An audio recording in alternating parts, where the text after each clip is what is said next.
Ya tetap gue dengan hal yang sebelumnya gue jalani, yaitu casting dan nggak pernah keterima ya. Alasannya sih klasik, dimana mereka nganggap gue, begitu gue pakai baju gue langsung lempar ke sana sini, sampai begitu masuk tiba-tiba udah baju semua tuh isinya tuh. Satu kamar tuh baju semua isinya. Hingga akhirnya sejarah dimulai ya, dimana saat itu gue akhirnya ketemu dengan Lesti, ketemu dengan seseorang yang akhirnya menjadi istri gue, seseorang yang akhirnya menjadi ibu dari anak gue, lewat kisah yang mungkin masih diingat banyak orang ya, dimana gue viral saat itu karena... Halo, perkenalkan, gue Rizky Bilar. Gue adalah aktor yang sekarang juga berusaha untuk merambah ke bisnismen. Gue adalah seorang anak pemimpi yang selalu berusaha untuk mewujudkan mimpinya satu persatu.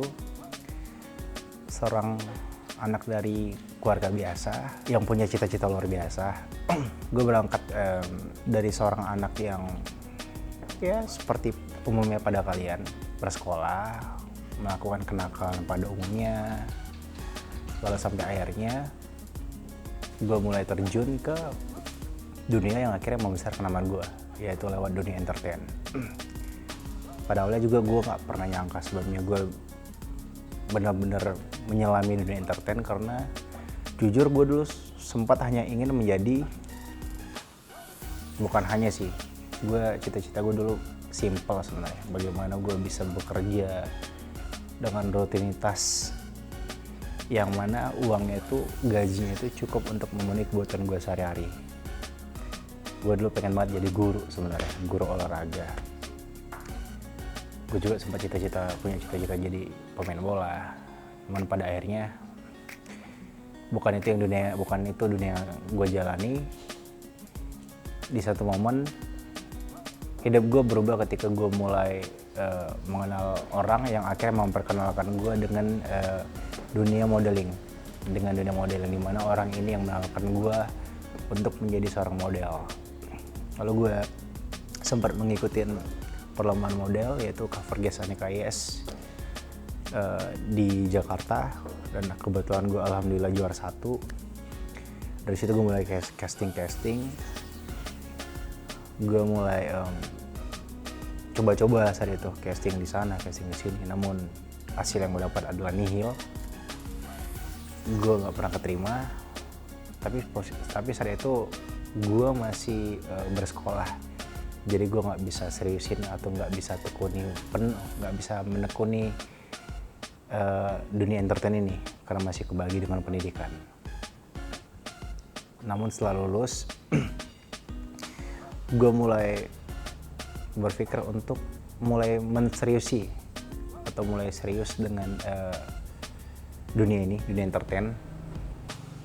Gue mulai stay di Jakarta, dan ya tetap gue dengan hal yang sebelumnya gue jalani, yaitu casting dan nggak pernah keterima ya. Alasannya sih klasik, dimana mereka nganggap gue dialognya masih Medan. Akhirnya gue ditolak,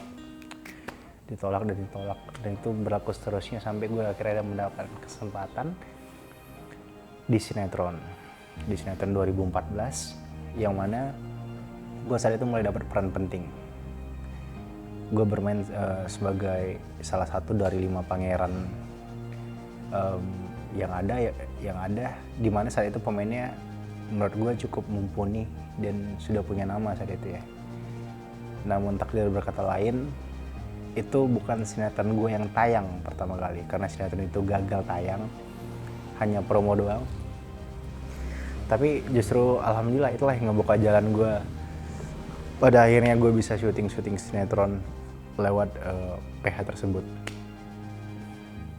Seiring berjalannya waktu, gue mulai syuting itu, dan ya hanya peran-peran biasa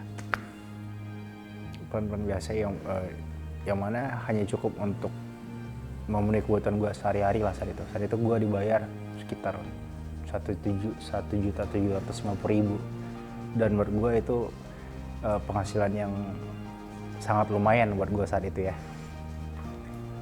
Dimana gue bisa sebulan bisa dapat ya dikali 10 episode per bulan sekitar 17 juta lah. Namun gue mensyukuri hal itu. Terus nggak lama gue tidak ada pekerjaan, akhirnya gue casting iklan ya. Gue casting iklan. Casting iklan itu lumayan sulit ya. Mungkin buat kalian juga yang mungkin pernah casting sebelumnya, casting iklan itu casting iklan itu umum, dibuka untuk banyak orang. Makanya itu ngantri ya. Bisa ratusan orang bahkan ribuan orang yang casting untuk satu produk. Ya biasa budgetnya yang kita dapatkan 15 juta, 20 juta, 10 juta gitu. Dan untuk menjadi peran utama di iklan tersebut, di produk tersebut biasanya cukup melewati banyak fase ya.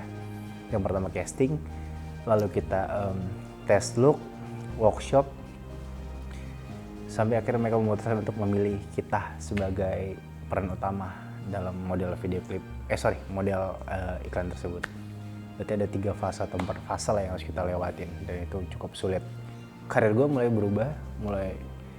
berubah arah itu alhamdulillah sejak gue di sinetron Ada Dua Cinta. Itu lumayan banget, walaupun mungkin saat itu lumayan ya ratingnya ya, saat itu 10 besar, dan gue bermain dengan salah satu pemain besar juga yang saat ini juga masih eksis. Itu pertama kali gue mendapatkan porsi yang lumayan besar sebagai peran utama di situ, yang mana gue menggantikan peran sebelumnya yang diganti karena alasan teknis ya. Gue masih ingat sekali itu saat syuting sinetron itu gue belum punya kendaraan. Gue masih ngekos di kos-kosan yang harganya 2 juta. Buat gue itu lumayan ya. 2 juta, kamarnya kecil. Terus apalagi gue yang anaknya berantakan, begitu gue pakai baju gue langsung lempar ke sana sini, sampai begitu masuk tiba-tiba udah baju semua tuh isinya tuh. Satu kamar tuh baju semua isinya. Gue mulai berproses ya saat itu ya. Wah, alhamdulillah gue dapat peran utama. Artinya gue harus mengembangkan kemampuan acting gue, belajar dari si yang lebih senior dari gue, dan tetap menerapkan prinsip harus tetap terus menjaga attitude gue kepada pemain senior, kepada siapapun saat itu. Dan lewat itulah gue akhirnya bisa mendapatkan iklan, bisa menjadi model iklan tanpa di casting. Artinya langsung ditunjuk oleh kliennya langsung, dan itu menurut gue sebuah pencapaian yang luar biasa bagi gue. Dan lewat judul itulah gue bisa membeli mobil pertama gue, BMW F30, yang mana setiap gue ngeliat mobil tersebut gue selalu salawatin. Gue selalu mendoakan mudah-mudahan suatu saat ini bisa gue beli, dan alhamdulillah di tahun itulah gue bisa beli mobil itu. Setelah itu kehidupan gue lumayan sulit, yang mana setelahnya gue mulai kebingungan untuk beli oli mobil gue mulai kebingungan untuk bagaimana gue nanti hidup nih, bagaimana memenuhi kebutuhan hidup gue, karena saat itu gue tidak dapat kerjaan lagi. Gue nggak bisa nge-maintain karir gue saat itu. Tapi dari situlah gue belajar, dari situ gue berjanji sama diri gue, ketika gue punya uang, gue harus bisa nge-maintain, gue harus bisa menginvestasikan uang gue harus bisa mengalokasikan dana yang gue punya dengan tepat, tidak menghabiskan uang gue dengan percuma. Dan Tuhan memberi gue kesempatan kedua, di mana gue akhirnya dapat sinetron lagi, yang mana itu adalah bagian dari impian gue ya. Gue pengen pekerjaan rutin, dan lewat sinetron inilah gue bisa melakukan pekerjaan rutin setiap hari, syuting setiap hari, dan dengan gaji yang sudah lumayan bagus saat itu. Dan dari situ gue mulai nabung, hingga akhirnya sejarah dimulai ya, dimana saat itu gue akhirnya ketemu dengan Lesti, ketemu dengan seseorang yang akhirnya menjadi istri gue, seseorang yang akhirnya menjadi ibu dari anak gue, lewat kisah yang mungkin masih diingat banyak orang ya, di mana gue viral saat itu karena ditinggal nikah ya. Viral, lalu akhirnya gue dijodoh-jodohin. Gue sempat ingat sekali gue masih dibecanda saat itu, dianggap gue dan Lesti percintaan milik negara saat itu katanya. Dan ya alhamdulillah hidup gue mulai berubah, gue mulai meningkat secara pendapatan, secara income. Gue mulai alhamdulillah gue mulai pelan-pelan gue bisa ngebangun tim gue sendiri dari yang hanya 1 orang, 2 orang, 3 orang. Sekarang mulai banyak karyawan gue, artinya mulai banyak orang yang bisa gue bantu. Karena gue merasa bahwa ketika gue ikut ngebantu orang, otomatis insya Allah Tuhan tidak akan menutup mata dengan itu. Tuhan akan ngebantu gue juga dengan cara urusan gue dimudahkan, pekerjaan gue dilancarkan. Dan sampai pada akhirnya gue mulai mewujudkan apa yang gue punya. Pelan-pelan gue mulai memiliki apa yang gue cita-citakan ya. Ini semua tidak lepas dari pastinya doa orang tua gue, doa orang di sekeliling gue yang selalu mendukung gue, dan doa istri gue sekarang yang selalu ada di belakang gue untuk mensupport gue, selalu mendoakan gue. Dan ya pelan-pelan gue seperti yang kalian lihat, ini alhamdulillah gue bisa mampu membeli ini. Ini gue beli dari Kobas di sekitar bulan 4 tahun lalu. Sedikit cerita, ini awalnya sebenarnya gue pengennya dibeli di bawah ini. Gue pengen beli Porsche itu. Gue beli Porsche, gue cerita ke Kobas, saya pengen beli Porsche. Dia nanya, harganya berapa? Katanya saat. Lalu gue bilang harganya sekian. Kobas, Kak itu kemahalan Kak, Porsche gitu. Udah kakak mending beli punya saya aja, Ferrari. Iya. Saat itu gue berpikir, mampu nggak gue ya saat itu ya? Mampu nggak gue beli Ferrari? Karena kan secara kelas memang lebih bagus Ferrari ya, walaupun ini memang seri terendahnya Ferrari, tapi secara kelas, secara prestisius ini lebih tinggi daripada Porsche kelasnya, secara kelas. Namun Kobas meyakinkan gue, dan gue dikasih harga yang lumayan miring saat itu ya. Akhirnya gue beli ini mobil sport pertama gue. Dan nggak selesai sampai di situ. Itu namanya manusia ya. Ketika diberikan hal lebih, selalu pengen sesuatu yang lebih pula. Kebetulan gue juga orangnya nggak pernah cepat puas ya. Gue dapat ini, akhirnya gue kepikiran untuk membeli sesuatu yang sudah lama gue impikan. Yang dulu itu hanya angan-angan gue. Bahkan gue pernah di satu postingan, gue masih ingat sekali, di satu postingan gue sempat nulis bercanda. Di foto gue lagi megang sepeda, gue bilang, adik jalan-jalan yuk, jalan-jalan yuk pakai sepeda dulu ya. Kebetulan Lamborghini abang lagi di showroom, gue bilang. Dan ternyata gue punya Lamborghini beneran, bukan hanya sekedar caption. Pelajaran singkat dari cerita ini adalah, yang pertama, kita harus bersikap baik dengan siapa aja, karena kita nggak pernah tahu dari doa siapa, dari mulut siapa doa itu dijabah.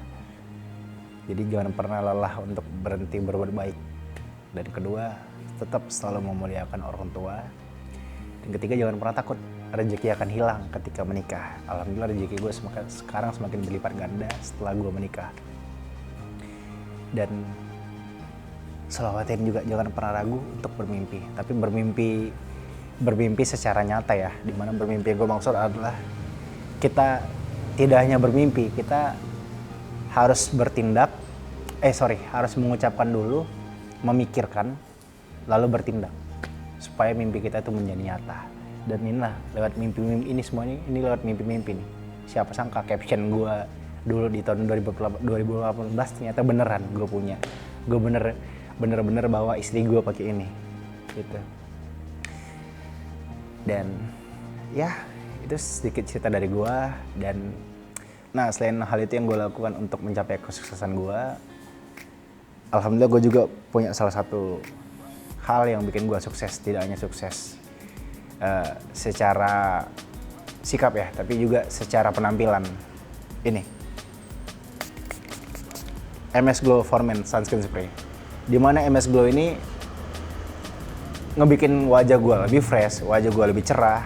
Dan kebetulan kan memang gue pekerjaan gue itu kan sering bukan beberapa kali ya, gue sering meeting dengan orang-orang penting, yang mana ini ngebuat gue lebih pede ketemu dengan orang karena penampilan gue lebih keren, lebih kece, lebih bersih, lebih fresh. Jadi gue nggak pernah minder ketemu sama siapapun. Terima kasih MS Government Sunscreen Spray.